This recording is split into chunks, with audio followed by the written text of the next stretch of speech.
Bueno, Toral, ¿Cómo anda? ¿Cómo va eso? Me agarra trabajando, Bueno. trabajando. Estábamos armando el equipo, porque ya de a poquito arranca la Euroliga, así que los equipos se van armando. ¿Te parece que hay mucho movimiento de mercado a diferencia de otros años? Me parece que siempre hay como una bolsa grande de cambios, ¿no? Hay una bolsa grande de cambios. Me parece que este año es solamente percepción, quizá mi percepción sea errónea. Pero me parece que hay mucha incorporación de jugador que no ha estado en Euroliga en temporadas previas. Porque la Euroliga tiene eso de que en algunas temporadas es como que hay cierta estacionalidad de jugadores y hay simplemente un movimiento entre plantillas. Sí. Bien. Movimiento entre plantillas del cual se ha visto afectado Luca Vildosa. Otra vez más. El señor esposo, ahora ya casado. Claro, exactamente. Hace poquitos días hizo video, hizo foto, hizo un show del casamiento, ¿no? Exactamente. Pero bueno, llega la Virtus Bologna y abro un poco el tema diciéndote que primero va a tener a su coach que lo llevó campeón y recordamos que la Virtus Bologna no va a tener a Milos, ¿no? Teniendo en cuenta. Sí, bueno, igual ya no lo tenía, pero bueno, para destacar. Al que no va a tener, y me parece que por ahí viene la confusión, es a Marco Bellinelli. A Marco Bellinelli, claro, son las bajas que tiene con respecto a otras temporadas.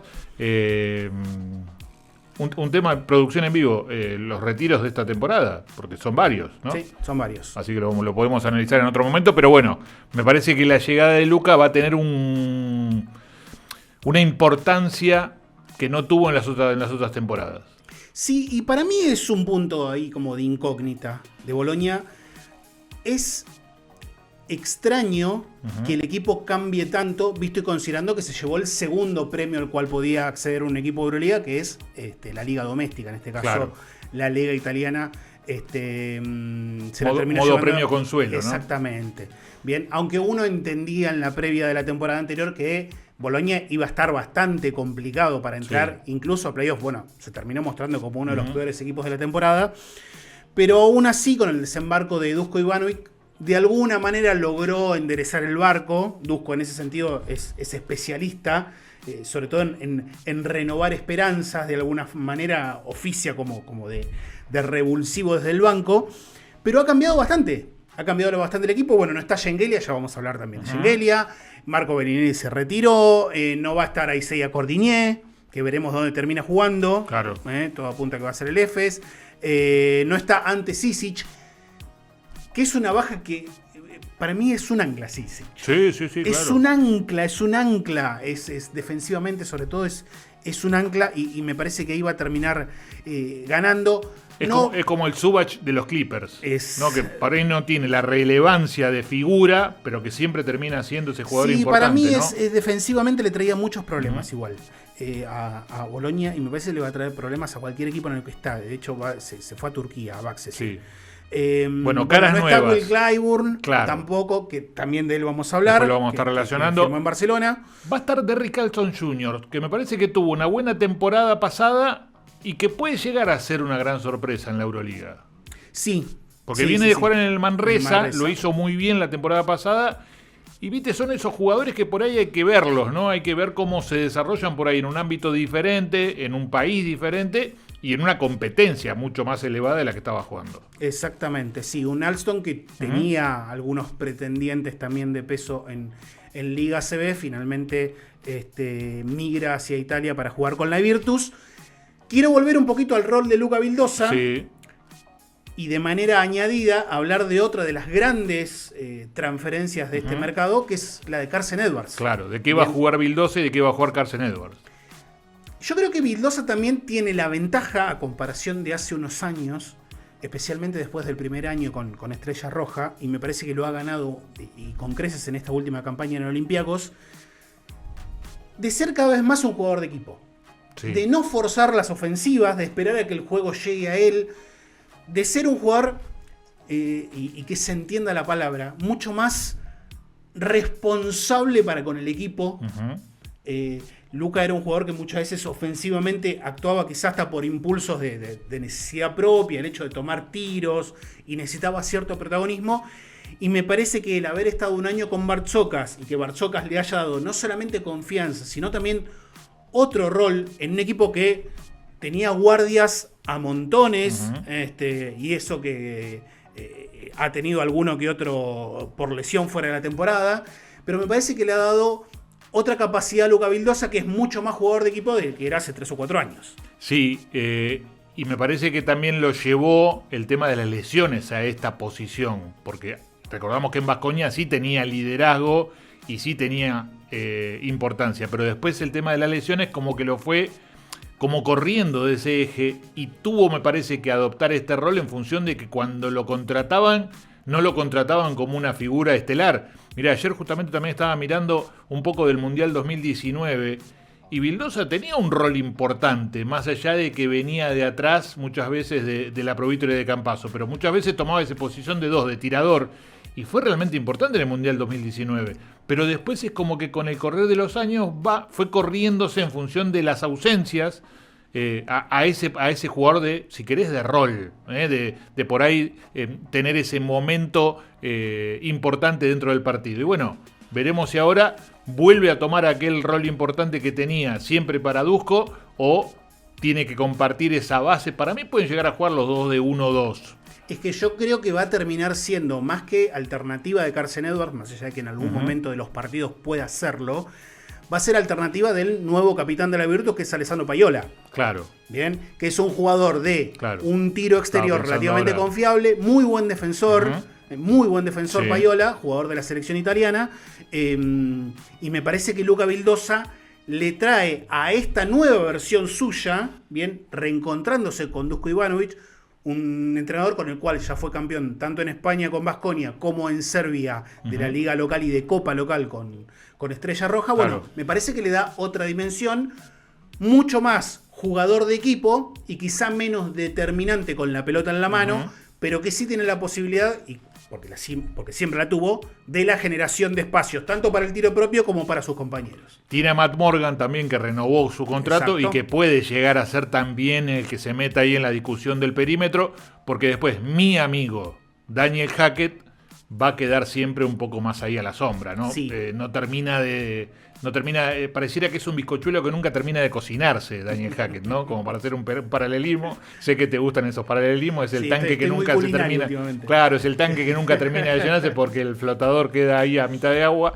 Pero bueno, son esos jugadores que me parece que de los que quedaron de la temporada pasada, los poquitos que quedaron de la temporada pasada, pueden llegar a compartir ese perímetro picante que va a tener Dusko y veremos qué resuelve Dusko. Sí, y me parece que bien vos apuntas lo de Hackett, porque entre Hackett, Paiola y Vildosa, de alguna manera van a tener que cubrir ese hueco defensivo que quizá les genera Carsen Edwards, que uno asume que va a ser el mayor recurso ofensivo que tenga el equipo de Dusko Ivanovic. Pero me parece que es un buen destino para Luka, en definitiva. Para él sí. Me parece que es un buen destino que ya está claramente consolidado dentro de un jugador de, no vamos a decir primer nivel de Euroliga, porque creo que todos tenemos en claro que hoy por hoy no es una superestrella de la Euroliga, Así es. pero sí un jugador asentado. Sí. Bien, uno de esos jugadores que, como en algún momento he hablado incluso de Leandro Bolmaro, me parece que son esos jugadores. Tiene ese perfil, me parece. De ese perfil de jugador que a cualquier entrenador de la Euroliga le termina siendo redituable. Bien, cerramos la Virtus y hablábamos de una bolsa que se movió mucho más de mercado, Sí. pero también hay que destacar que hay 3 equipos nuevos y Exacto. aumentó la cantidad. Entonces la bolsa ahora debe ser un poco más grande, ¿no? Porque uno iba a comprar por ahí al supermercado con una bolsa de 18 equipos, ahora son 20. Y uno de los nuevos es precisamente el que hizo así en el escritorio, perdón si moví las cámaras, pero el Hapoel Tel Aviv, que se lo terminó llevando a Misic. Exactamente, tenemos 3 equipos nuevos, uno es Valencia, Así bien, es. El otro es el Dubai Basketball, del cual hemos hablado en el Así es. episodio anterior, Que lo o pueden la ver en charla YouTube. anterior, exactamente, y el otro es el Hapoel Tel Aviv, que llega a esta temporada de Euroliga como campeón de la Eurocup. Claro. Bien. Un Hapoel Tel Aviv del cual uno empieza a buscar cierta información que suele ser lejana para nosotros, no porque no esté a nuestro alcance, sino porque muchas veces nosotros estamos mucho más metidos en lo deportivo, quizá que en lo institucional o en el armado de las oficinas de cada equipo, bien, que es propiedad de un israelí que se llama Ofer Janai. Bien. Acá no se te complicó tanto como el de Dubái. No se me complicó tanto. Hay Hace 2 años, el Jerusalem Post, que es uno de los diarios más importantes de israelí, hizo una lista de los 50 judíos más importantes del mundo. Y este señor estaba en el puesto 40. Bueno, es el dueño de una empresa que se llama Nofar Energy, que la tiene hace 13 años y que se dedica pura y exclusivamente a la energía, a todo lo que es generación de energías autosustentables. Bien. Eólica, solar, etc. Bueno, ha hecho la cosa de moda. Sí. Ha hecho un imperio. No solamente en Israel, sino casi que en toda Europa. Entonces uno se preguntaba, bueno, ¿de dónde viene la plata para, por ejemplo, pagarle a Bachili y a Michich? Bueno, viene de este señor, bien Ofer Yanai, que es el que evidentemente se maneja, e incluso frente a los medios, sale y habla él directamente, con lo cual uno asume que no es solamente que pone la plata, sino que además está muy involucrado en lo que es el día a día, porque si no tendría o un general manager que saliera a hablar, o un vocero, o un comentario en redes sociales. No, es directamente él quien sale a hablar. Ojalá no sea como el de Panathinaikos. O sea, que tenga un perfil por ahí un poco más tranquilo. Uno espera que todo el mundo, no solamente... Que todo el mundo no sea como el de Panathinaikos. Bien. Bueno, entonces podemos decir que el viento y el sol, con su energía, ha llevado a la Apoel a contratar a Micic, a contratar a Chris Jones. Sí. Otro que puede jugar al costado de Micic o puede tomar el control de la situación. Y después nombres bueno, Elijah Bryant, me parece que es una buena contratación, muy buena contratación. Colin Malcolm, el ex jugador de París, uno de los tantos que se fue de París, y no volvió. Y después no sé si hay algún otro. Tyler Ennis, sí. de los que estaban, y de los que estaban tu amigo Bruno Caboclo. Mi amigo Bruno Caboclo, exactamente. Yanai hace poquito, hace unos días, dijo que además habían buscado contratar... Ya empezamos con el dijo. Claro, dijo. Que además habían buscado contratar a TJ Shorts y a Marco Goodrich. Ah, bueno. O sea que había unos manguitos más. Había unos manguitos. Bien. Bueno, finalmente TJ Shorts firmó con Panathinaikos, Marco Goodrich desembarcó en Milano. Otro que se armó bien y otro me parece que va a ser otro tema. Exacto. Pero evidentemente apuestan a lo grande. Me parece que también lo de Michich, bien, en este caso, al cual no solamente lo atrajeron con el salario, que es muy importante, sino que 14. además sí, 14 por 3 años. Además le dio acciones del club a Michich. Sí. Ah, bueno. Pero digo, para vos apostar por una figura de ese calibre, porque lo querían el resto de los 19 equipos, independientemente de que algunos lo pudieran pagar, otros no. Los 19 restantes lo querían también. Pero digo, para apostar por una figura tan convocante, vos tenés que pensar en un proyecto mínimo de 3 años. Claro, no para este año. No solamente para este año. En este año, por ahí, ¿sabés cuál es el plan? Como el plan Mónaco. Yo creo que viene por ahí la cosa. Mónaco fue meterse entre los 8 para quedarse la próxima temporada, después meterse en Final Four y bueno, después se metió otra vez en Final Four, ¿no? Y además, a diferencia de Mónaco, hay una cuestión también por, bueno, a ver, a partir de ahora, ¿quién es el capo de la ciudad? Porque está Maccabi Tel Aviv. Claro. Que acaba de firmar a Lonnie Walker. ¿Quién es el capo de la ciudad ahora? ¿Quién es el Tel Aviv Team ahora? Exactamente. Claro. Entonces, ahí también hay una cuestión a dos bandas, me parece, de, primero, establecerse como equipo de Euroliga fuertemente. Recordemos que de entrenador está alguien que sabe ganar la Euroliga como Dimitris Itoudis, bien, del cual también se rumoreó, aunque eso era bastante más complicado, de que Apoel Tel Aviv había ido por Mike James.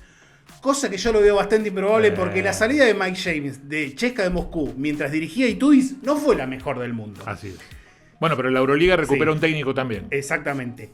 Dicho esto, hay que pensar, insisto, en la Euroliga, en la Winner League, que es la liga israelí. Claro. ¿Bien? Sí. Donde Maccabi Tel Aviv es el habitual campeón. Señor. Habitual campeón de esa competencia. Bien, más se prende el Apoel Holon o el Apoel Jerusalén, que es un equipo también de Eurocup. Pero habitualmente el campeón es Maccabi Tel Aviv. Bueno, es el primer equipo realmente no importante por el nombre, sino además por la billetera con la que le viene a Claro. compartir ese Es que lugar. nunca tuvo Israel 2 equipos en Euroliga, porque el Jerusalén no llegó nunca a esa instancia. Entonces siempre fue un poco más de Maccabi. Sí. O por lo menos no llegó con esta Sí. expectativa. Claro.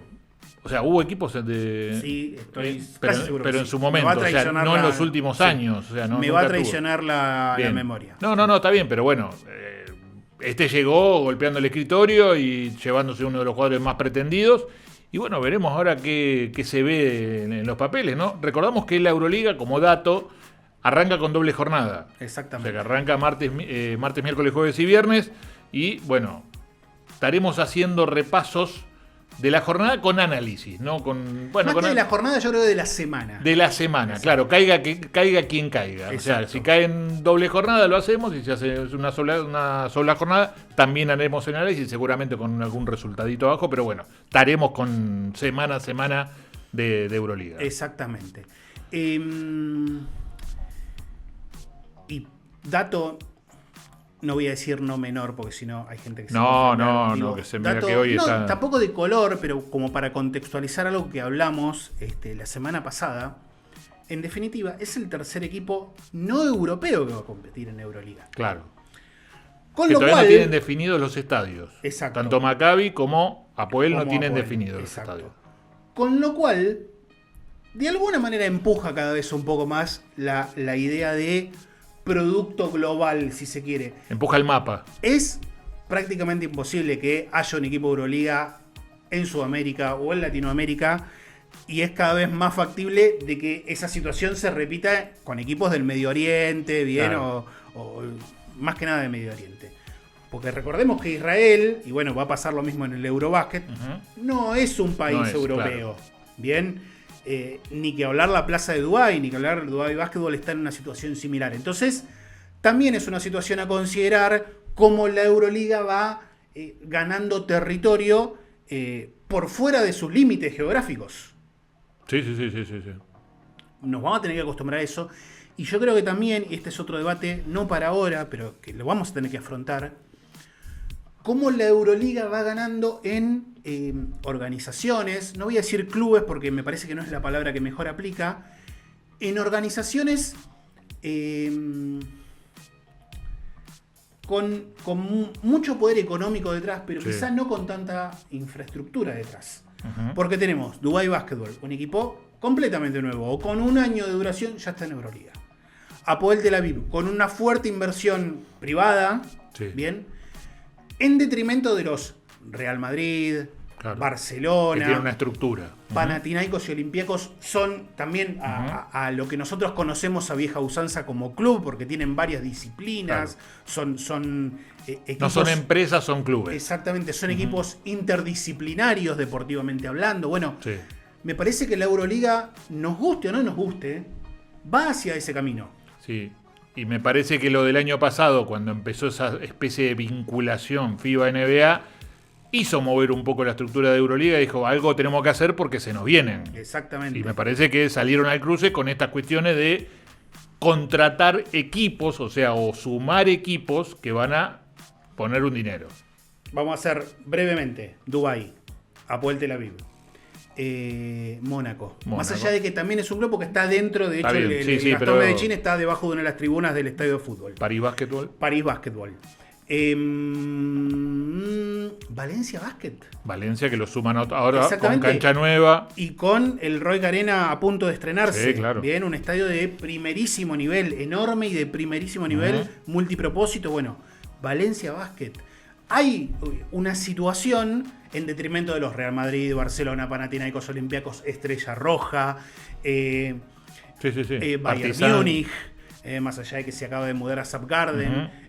Bueno, hay una situación que en algún momento vamos a tener que analizar, porque me parece que la Euroliga va cada vez, más que la Euroliga, el básquetbol, como regla general, va cada vez más hacia esos lugares y cada vez menos hacia lo que nosotros conocemos habitualmente como club. Pero lo tenemos ahí en resaltador como para otra charla. Igual estuvo bien la antesala del tema, porque más o menos va a ir por ahí la conversación, o el debate, pero tiramos un tema y ya nos peleamos por WhatsApp.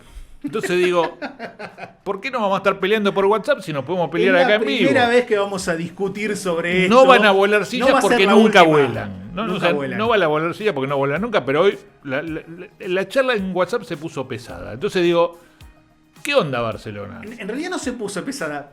Vimos que podía ser intensa. Y Sí, listo, es como que un ida y vuelta. Ya sabemos que tenemos que hablar. Vamos a cerrar acá porque lo dejamos al aire y acá vinimos a plantar bandera. Yo en realidad estoy plantando bufanda, en realidad no bandera, porque para mí Barcelona siempre contrata fuerte y bien. Y en este caso, el fuerte pasó por Schengelia y pasó por Clyburn. Dos jugadores que para la estructura...